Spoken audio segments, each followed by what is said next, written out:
আইন মানে ভারতের মুসলমানদেরকে কচুকাটা করছে, বাবরি মসজিদের উপর রাম মন্দির তৈরি করেছে।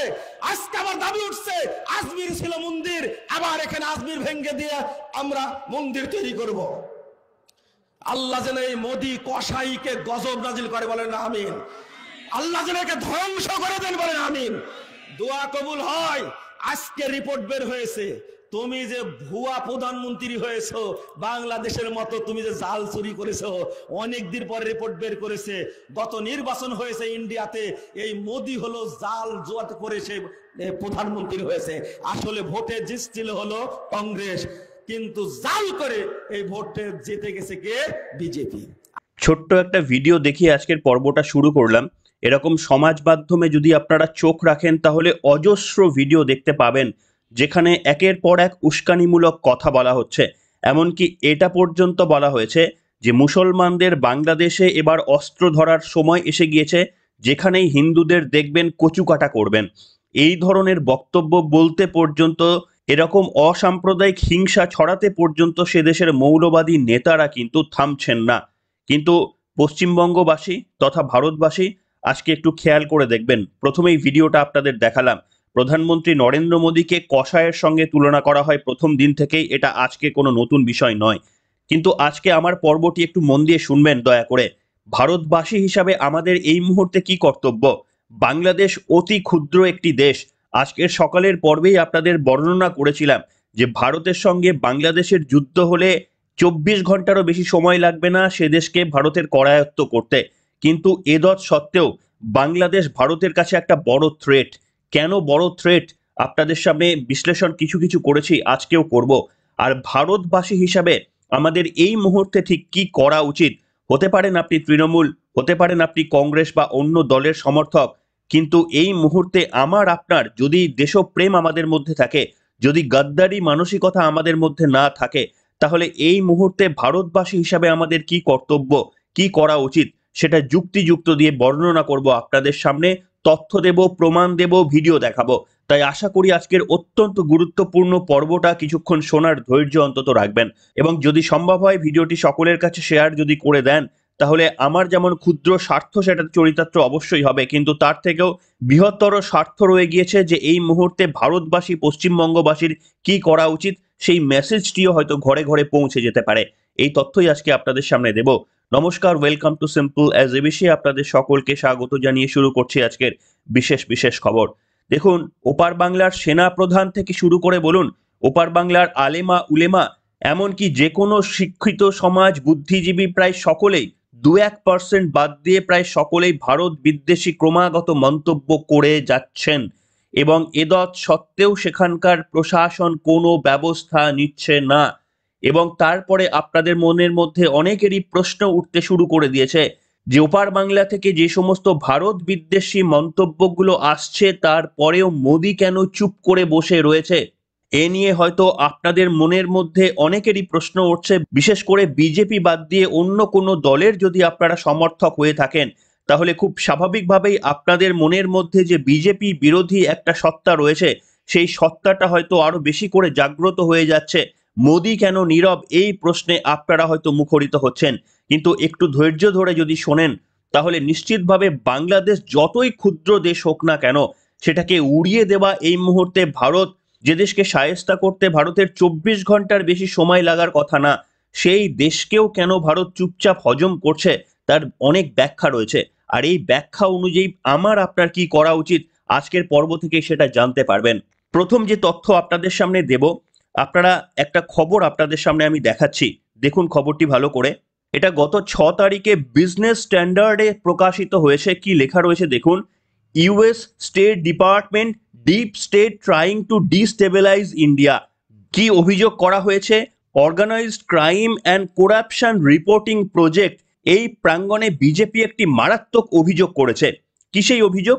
না, অভিযোগ হচ্ছে যে মার্কিন যুক্তরাষ্ট্রের স্টেট ডিপার্টমেন্ট এবং মার্কিন যুক্তরাষ্ট্রের ডিপ স্টেট যে সমস্ত এলিমেন্টরা রয়ে গিয়েছেন, তারা আমাদের রাজনৈতিক বিরোধী দলনেতা রাহুল গান্ধী এবং জর্জ সোরসের মতো এই রকম বিভিন্ন রাষ্ট্র শক্তির সঙ্গে মিলে গিয়ে ভারতকে ডিস্টেবিলাইজ করার চেষ্টা করছে বলে পরিষ্কারভাবে বিজেপির তরফ থেকে organise crime and corruption reporting প্রজেক্টে পরিষ্কারভাবে অভিযোগ তোলা হয়েছে। অর্থাৎ এই মুহূর্তে ভারতের সঙ্গে আমেরিকার একটা গভীর সম্পর্ক স্থাপন হয়েছে। ভারতের এত শক্তপোক্ত একটা বিদেশ নীতির ফলে ভারত যে দ্রুত গতিতে এগিয়ে যাচ্ছে তার বিভিন্ন ক্ষেত্রে প্রমাণ মিলেছে। এই কয়েকদিন আগে ত্রৈমাসিক যে জিডিপি বেরিয়েছে, সেই জিডিপিতে ভারত গোটা পৃথিবীর মধ্যে আরো একবার সব থেকে বেশি জিডিপি গ্রোথ দেখিয়েছে। অর্থাৎ সব দিক থেকেই ভারত যখন আত্মনির্ভরশীল হয়ে যাচ্ছে, তখন ভারতের মধ্যে কিছু রাজনৈতিক নেতৃত্ব ভারতকে ডিস্টেবিলাইজ করে দিতে চায় এমন বিদেশি শক্তির সঙ্গে হাত মিলিয়ে ভারতকে একেবারে আনস্টেবিলাইজ বা ডিস্টেবিলাইজ করার চেষ্টা করছেন। তাই অত্যন্ত সতর্ক থাকতে হবে আমাদের জন্য। এর জন্য প্রচুর ফান্ডিং করা হচ্ছে। আপনারা জানেন বাংলাদেশের পরিণতি, শেখ হাসিনার একটা নির্বাচিত প্রশাসনকে কিভাবে অভিযোগ ইউএস গভর্নমেন্টের মদতে কোটি কোটি টাকা দিয়ে সেখানে একটা ছাত্র আন্দোলনের নামে রাতারাতি একটা দেশকে কিভাবে গণতান্ত্রিক থেকে মৌলবাদী সরকারে রূপান্তরিত করা হয়েছিল সেটা আমরা প্রত্যক্ষ করেছি। এই একই কাণ্ড পরিকল্পনা করা হচ্ছে কিন্তু ভারতের মধ্যেও। তাই ওপার বাংলা থেকে যে সমস্ত অভিযোগগুলো তোলা হচ্ছে, যে সমস্ত উস্কানিমূলক মন্তব্যগুলো করা হচ্ছে, সেগুলো কার্যত কান খুলে শুনে রাখুন। ভারতের জন্য, ভারতবাসীর জন্য, পশ্চিমবঙ্গবাসীর জন্য একটা ফাঁদ তৈরি করা হয়েছে। নিশ্চিতভাবে ওপার বাংলায় হিন্দুদের ওপর আক্রমণ দেখে আমরা বিচলিত, কিন্তু তা নিয়ে আমরা কখনোই আমাদের বিদেশ নীতির ওপর, আমাদের মোদী সরকারের ওপর এমন কোনো চাপ সৃষ্টি করব না যেখানে আমাদের রাজ্যবাসী বা দেশবাসীকে শান্ত করতে গিয়ে এমন কোনো ভুল পদক্ষেপ যদি মোদী গভর্নমেন্ট নিতে বাধ্য হয়, সেক্ষেত্রে কিন্তু ভারতবাসী, পশ্চিমবঙ্গবাসীর জন্য হিতে বিপরীত হবে। এবং ওপার বাংলায় যে ঘটনা আমরা প্রত্যক্ষ করেছি, নির্বাচিত সরকার কিভাবে পড়ে যেতে দেখেছি, এ দেশেও কিন্তু এই রকম প্রচুর রাজনৈতিক নেতৃত্বরা রয়েছেন যারা এই মুহূর্তে ওঁত পেতে বসে রয়েছে। বাংলাদেশের এই ঘটনাকে হাতিয়ার করে যদি ভারতকে ডিস্টেবিলাইজ করা যায়, তাহলে আদতে তাদেরই মঙ্গল হবে। রাজনীতির কুর্সিতে যারা সোজাভাবে বসতে পারছেন না কোনোভাবে মানুষের ম্যান্ডেট নিয়ে, ঘুর পথে তারা বসার কিন্তু চেষ্টা করবেই। তাই যারা ভারতকে ভালোবাসেন তারা এই মুহূর্তের রাজনৈতিক দ্বন্দ্ব ভুলে নরেন্দ্র মোদীকে সাপোর্ট করুন, ভারতের বিদেশ নীতিকে এই মুহূর্তে সমর্থন করুন। অহেতুক উস্কানিমূলক কোনো মন্তব্য করবেন না যে কেন ভারত পদক্ষেপ নিচ্ছে না। এই মুহূর্তে একটা সার্জিক্যাল স্ট্রাইক দরকার, এটাই কিন্তু ওপার বাংলারা চাইছে। এমন কোনো একটা প্রত্যাঘাত, সেটাই হবে পাতা ফাঁদে পা দেওয়া। তাই দেখবেন যে বাঘকে ধরার জন্য অনেক সময় মুরগির ফাঁদ পাতা হয়, আর এই বাংলাদেশ হচ্ছে সেই মুরগি। এই ফাঁদটি কিন্তু বাংলাদেশ পাতেনি। বাংলাদেশকে ব্যবহার করে, মোহাম্মদ ইউনূসের অন্তর্বর্তীকালীন সরকারকে ব্যবহার করেই কিন্তু এই চরম ফাঁদটি ভারতের জন্য পেতে রেখেছে পশ্চিমী দুনিয়া। তাই এই পাতা ফাঁদে যদি আমরা পা দিই, তাহলে অবশ্যই মুরগি ধরতে গিয়ে বাঘের যা অবস্থা হয়, ভারতেরও কিন্তু সেই অবস্থা একই পরিণতি হতে পারে।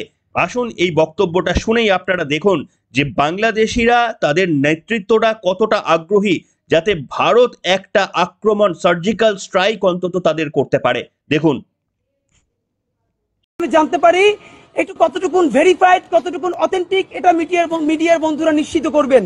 কিন্তু আমরা ইনফরমালি জানছি ভারত নাকি বাংলাদেশে সার্জিক্যাল স্ট্রাইক করবার জন্য তারা তাদের সীমান্তে তাদের সেনা বাড়িয়েছেন, তাদের শক্তি জোরদার করছেন, তারা সার্জিক্যাল স্ট্রাইক করবে। এই ন্যারেটিভগুলোকে শক্তিশালী করবার জন্য তারা ভুলভুল কিছু টিভি চ্যানেল থেকে উস্কানিমূলক বক্তব্য দিচ্ছেন, চট্টগ্রাম নিয়ে যাওয়ার কথা শোনাচ্ছেন। আমি ইনকিলাব মঞ্চের পক্ষ থেকে, ছাত্র জনতার পক্ষ থেকে ভারতের কাছে অনুরোধ জানাই, আল্লাহর ওয়াস্তে আপনারা বাংলাদেশের উপর একটা সার্জিক্যাল স্ট্রাইক চালান। আমরা চাই ভারত তার কফিনের যে শেষ পেরেকটা এখনো বাকি আছে, সেইটা তারা যদি বাংলাদেশে একটা সার্জিক্যাল স্ট্রাইক চালায়, ইনশাআল্লাহ 20 কোটি ছাত্র জনতা ভারতের কফিনের শেষ পেরেকটা মেরে দেবে ইনশাআল্লাহ।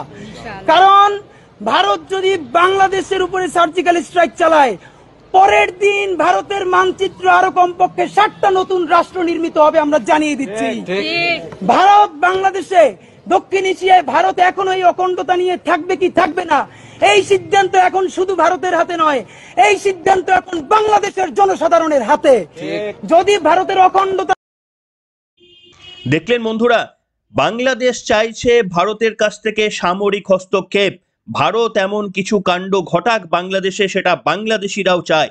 আর সেটা যদি গোটা পশ্চিমবঙ্গবাসী, আমাদের সিপিএম কংগ্রেসও একই জিনিস যদি চায়, তাহলে সেটা একেবারে মূর্খের স্বর্গে বাস হয়ে যাবে।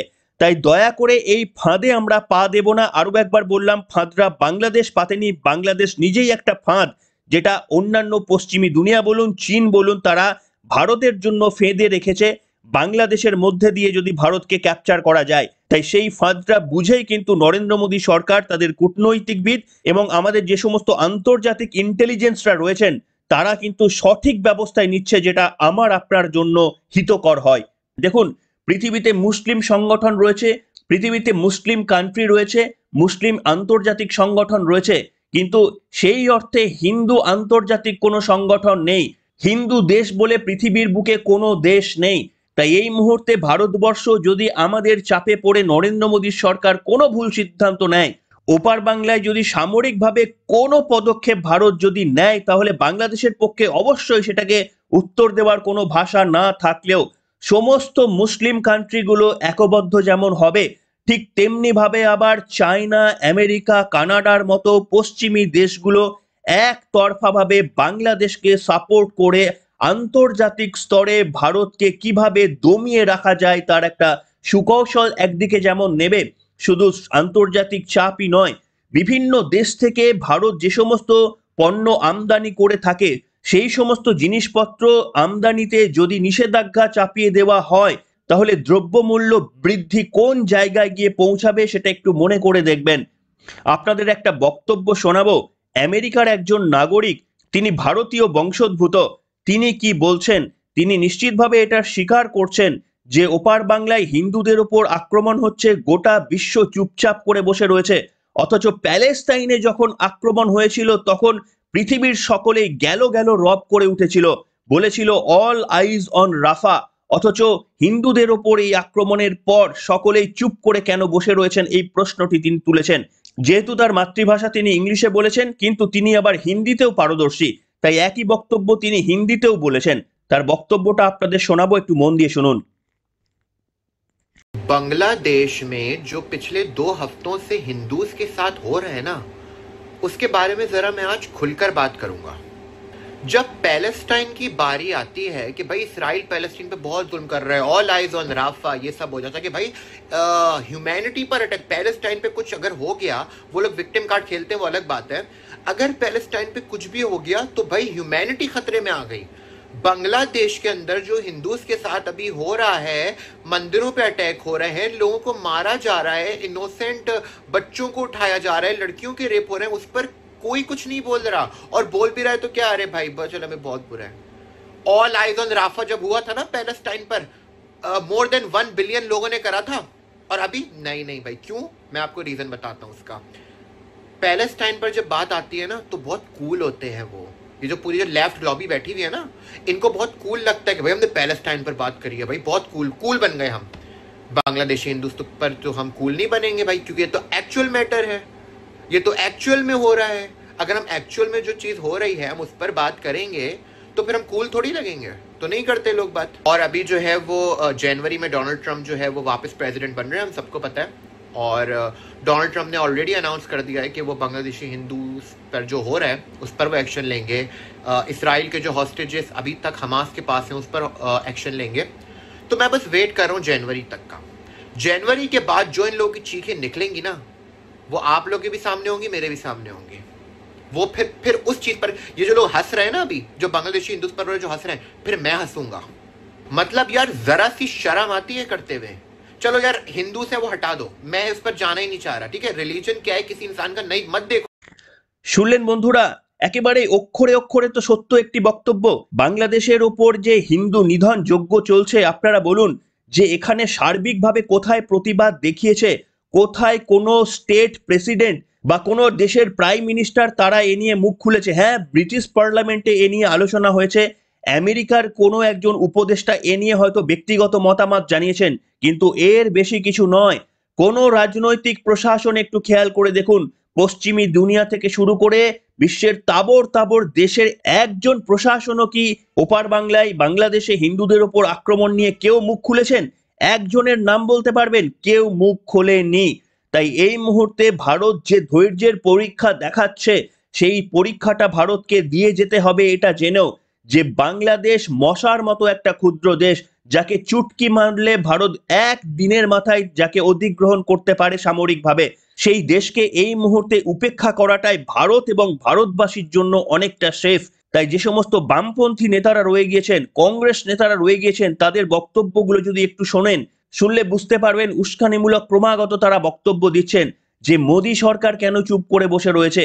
ইন্দিরা গান্ধীর সরকার হলে আক্রমণ করত। আরে ইন্দিরা গান্ধীর সরকারের আক্রমণের ফলে গোটা ভারতের কি পরিণতি হয়েছিল সেটা তো আমরা দেখছি। ইন্দিরা গান্ধী সৈন্য পাঠানোর পর, বাংলাদেশকে স্বাধীন করার পর সেই বাংলাদেশ আজকে কি করছে তার তো পরিণতি আমরা দেখছি। তাই তার একটা স্থায়ী সমাধান তো চাই। তাই আমি বলবো কোনো রাজনৈতিক নেতা, সেটা সিপিএম হতে পারে, কংগ্রেস হতে পারে, বিশেষ করে পশ্চিমবঙ্গের অনেক রাজনৈতিক নেতৃত্ব বলার চেষ্টা করছেন মোদী চুপচাপ বসে রয়েছেন। দয়া করে ভারতের বিদেশ নীতি কি হবে সেটা আপনাদের ক্ষুদ্র রাজনীতি নিয়ে সেটা বোঝার চেষ্টা করবেন না।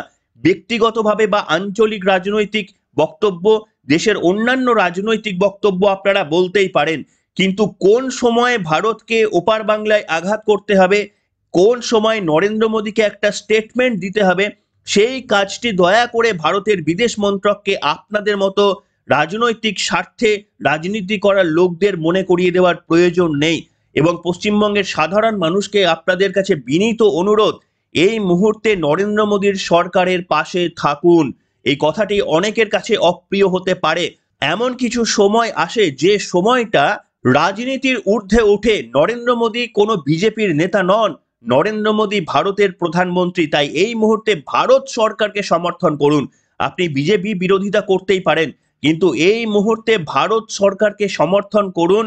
ভারত সরকারের বিদেশ মন্ত্রকের তরফ থেকে যা যা সিদ্ধান্ত নেওয়া হচ্ছে সেগুলোকে সমর্থন করুন। তার কারণ অনেকটাই জেনে অনেকটাই না জেনে যদি এই সমস্ত উস্কানিমূলক বক্তব্যর জেরে গোটা ভারতের মধ্যে যদি কোনোভাবে আন্দোলন ছড়িয়ে যায়, তাহলে অনেক রাজনৈতিক নেতৃত্ব এই ফায়দা খোঁজারই চেষ্টা করছে অন্যান্য স্টেটের জর্জ সোরসের মতো বিভিন্ন কোটিপতিদের কাছ থেকে টাকার সাহায্য নিয়ে ভারতকে ডিস্টেবিলাইজ করাই যাদের উদ্দেশ্য, তাদের হাতকে অন্তত মজবুত করবেন না। তার প্রমাণ হিসাবে আপনাদের বললাম, এই দীর্ঘ এতদিন ধরে চলে আসা হিন্দু নিধন যজ্ঞ নিয়ে আপনারা কোন দেশের রাষ্ট্রপ্রধানকে দেখেছেন মুখ খুলতে? একটা নাম করুন যে কোনো একটা দেশের রাষ্ট্রপ্রধান ওপার বাংলায় হিন্দুদের ওপর এই আক্রমণে তারা দুঃখ প্রকাশ করেছে, তারা বাংলাদেশকে থ্রেট দিয়েছে, এমন একটা রাষ্ট্র নেতার নাম বলুন। অর্থাৎ এই মুহূর্তে নরেন্দ্র মোদীর প্রত্যেকটি স্টেটমেন্ট কিন্তু সকলেই লক্ষ্য রাখছেন, প্রত্যেকটি পদক্ষেপকে সকলেই লক্ষ্য রাখছেন। আর একটা ভুল পদক্ষেপ, একটা ছোট পদক্ষেপ যদি নরেন্দ্র মোদী ভুল নেন, তাহলে সেটা আমার আপনার জন্য কিন্তু বিপদ এসে দাঁড়াবে। আপনাদের বললাম যে সমস্ত পশ্চিমী দেশ থেকে সমস্ত দেশ যদি ভারতকে বয়কট করার ডাক দেয়, কিংবা ভারতের আমদানি করা পণ্যের ওপর কোনো স্থগিতাদেশ যদি জারি করে দেওয়া হয়, তাহলে সেখানে খাদ্য মূল্য থেকে শুরু করে নিত্য প্রয়োজনীয় জিনিসের মূল্য কোন জায়গায় যেতে পারে সেটা কল্পনা করবেন। তার দায় এবং দায়িত্বভার রাজনৈতিক নেতৃত্বরা নেবেন না। তাদের চুরির কোটি কোটি টাকা তাদের পকেটে রয়েছে, তাদের ব্যাংক অ্যাকাউন্টে রেখে রয়েছে। আমার আপনার পকেটে সেই রকম কোনো টাকা নেই। তাই 400 টাকা কেজি আটা কিংবা 600 টাকা কেজি চাল আমরা কিনে খেতে পারবো না। 200 টাকায় একটা ডিম কিনে খাওয়ার ক্ষমতা আমাদের থাকবে না। তাই অহেতুক নরেন্দ্র মোদী সরকারকে এইভাবে উত্তক্ত করার কাজটা যারা করে যাচ্ছেন তারা সতর্ক হন। এই মুহূর্তে গোটা সরকারের উপর সমর্থন জানান। আপনি যে কোনো রাজনৈতিক দলের হতে পারেন, কিন্তু ভারতের প্রধানমন্ত্রী ভারতকে এই মুহূর্তে সমর্থন জানান। ক্ষুদ্র বাংলাদেশকে আক্রমণ করতে গিয়ে গোটা ভারতকে ডিস্টেবিলাইজ করে দেওয়া, এইরকম মূর্খতা নিশ্চিতভাবে আমরা করব না। তবে যদি বলেন তাহলে কি এইভাবেই সহ্য করব? অপেক্ষা করুন। এটা হচ্ছে নরেন্দ্র মোদীর সরকার, যারা পাকিস্তানে কোনো কিছু না বলেই সামরিক অভিযান চালিয়েছিল, পাকিস্তানের মাটিতে ঢুকিয়ে সে দেশের সেনাদের মেরে এসেছিল। কেউ টু শব্দটি করতে পারেনি, কেউ জানতে পারেনি। ঠিক এক সময় অটল বিহারী বাজপেয়ীর সময়ও কিন্তু পরমাণু পরীক্ষা করা হয়েছিল, সেটাও তার 1 মিনিট আগে পর্যন্ত বিশ্বের তাবর তাবর নেতারা এবং বিশ্বের তাবর তাবর রাষ্ট্র এবং তাদের স্যাটেলাইট, তাদের উন্নততর টেকনোলজি কেউ ধরতে পারেনি যে ভারত পরমাণু পরীক্ষা করতে যাচ্ছে পোখরানে। তাই অপেক্ষা করুন। এমন কোনো সিদ্ধান্ত অবশ্যই দেখতে পারবেন যে সিদ্ধান্তে ওপার বাংলার এই লাফানি এক নিমিষে বন্ধ হয়ে যাবে। কিন্তু তার জন্য হয়তো যে সময়ের অপেক্ষা করছে নরেন্দ্র মোদীর সরকার, সেটা অহেতুকভাবে তড়িঘড়ির মধ্যে দিয়ে আমরা এমন কোনো প্ররোচনা তাদেরকে দেব না যে সেখান থেকে ভারত এমন কোনো ভুল সিদ্ধান্তে উপনীত হয় যার জন্য মাসুলটা নরেন্দ্র মোদীকে দিতে হবে না, মাসুল দিতে হবে এই আপনাকে আমাকে।